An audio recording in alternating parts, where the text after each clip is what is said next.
fashion isn't free. Someone somewhere is paying. When I first read that quote by Lucy Siegel, it really struck a chord with me. I'm a third-year fashion design student here at Glasgow Uni, and I'm curious.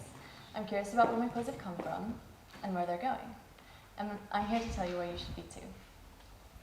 Now, you might think the fashion industry doesn't apply to you. But if you care about equality, if you care about our environment, if you care about women's empowerment or children's rights, fashion does apply to you. I want you to take a second, look down at your clothing, pick one garment in particular. Do you know who made this garment? Do you know how much they were paid? Or perhaps what country this item was made in?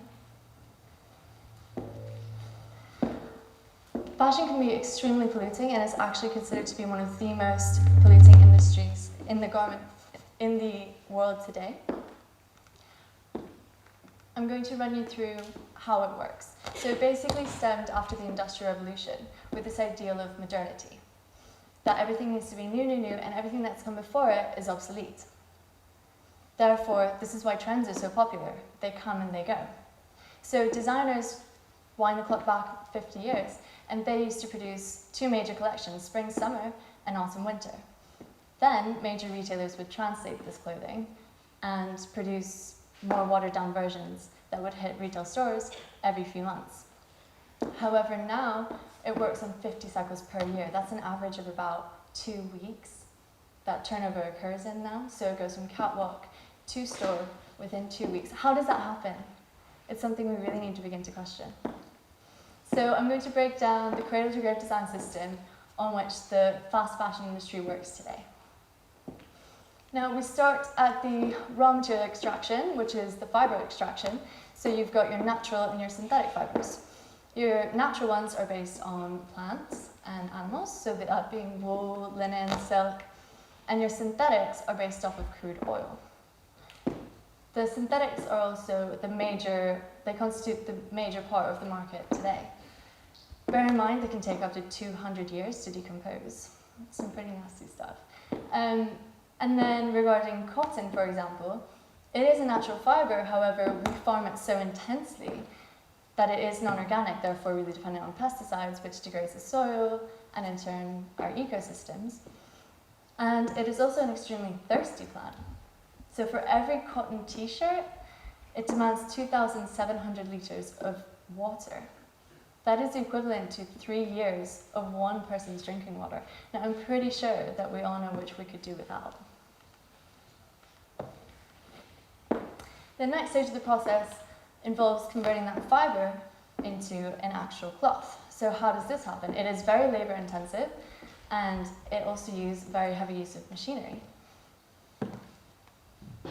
As you can see here, the dyes within the process can impact our waterways by leaching the dyes involved in that process into our waterways, polluting our oceans, and then further damaging our marine life.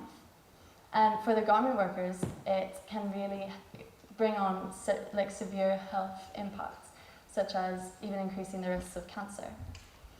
So this fiber is spun and then woven or knitted, further dyed,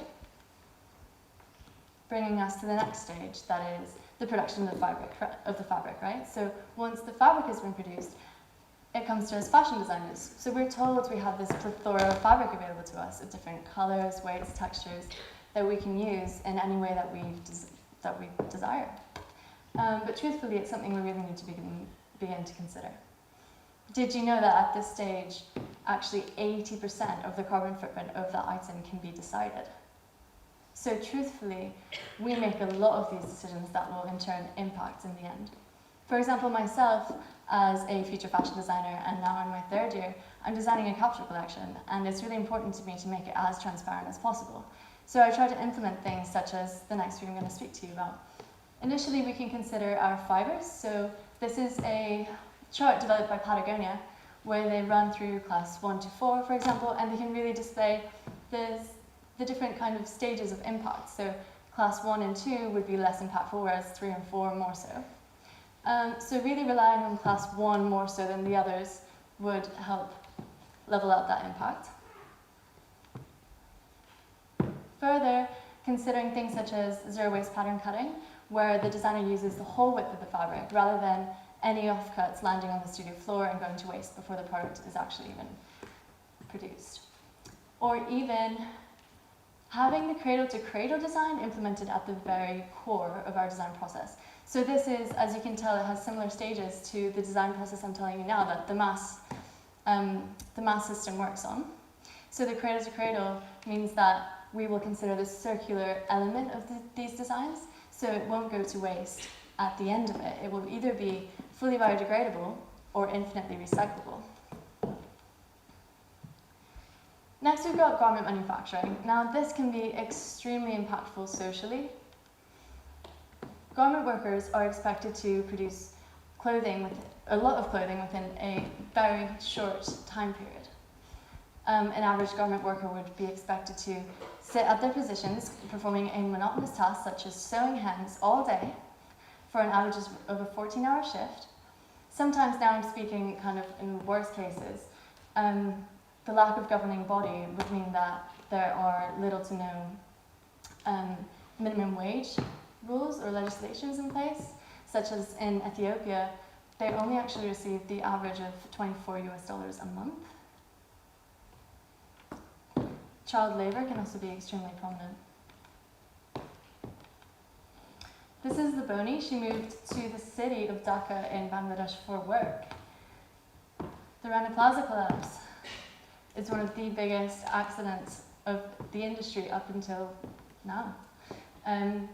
So it occurred on the 24th of April 2013. Workers had pointed out to authorities this massive crack in the side of the building due to the poor infrastructure, and they were actually ordered to remain silent with their heads down, working as usual. 1,134 people died, and more than 2,500 further were injured. However, returning to our mass production scale system, once those garments have been produced, they're packaged up and transported across the globe. This is Zara's supply chain back in 2012, which just displays kind of the impact, the vast kind of reach it has globally. So you can actually kind of start to picture, you know, all the other major retailers, you know, those really can add up. Then you've got the retail. And this is why this stage is so important.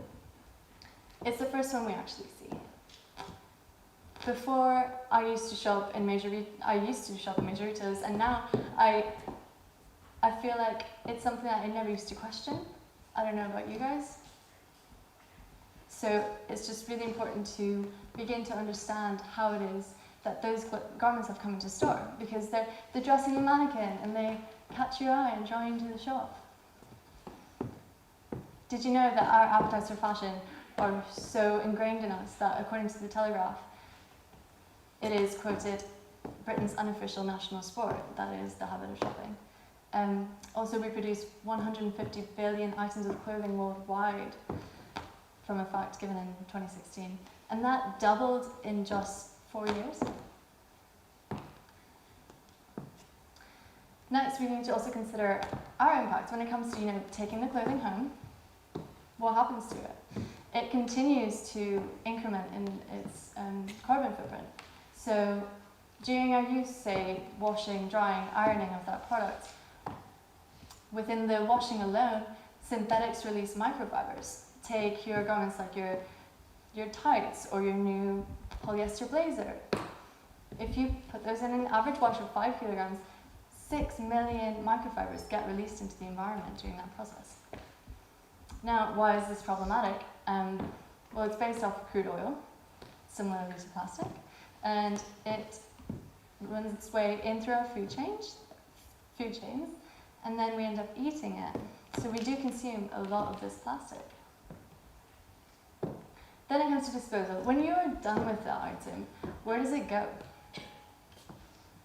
It most likely ends up in landfill.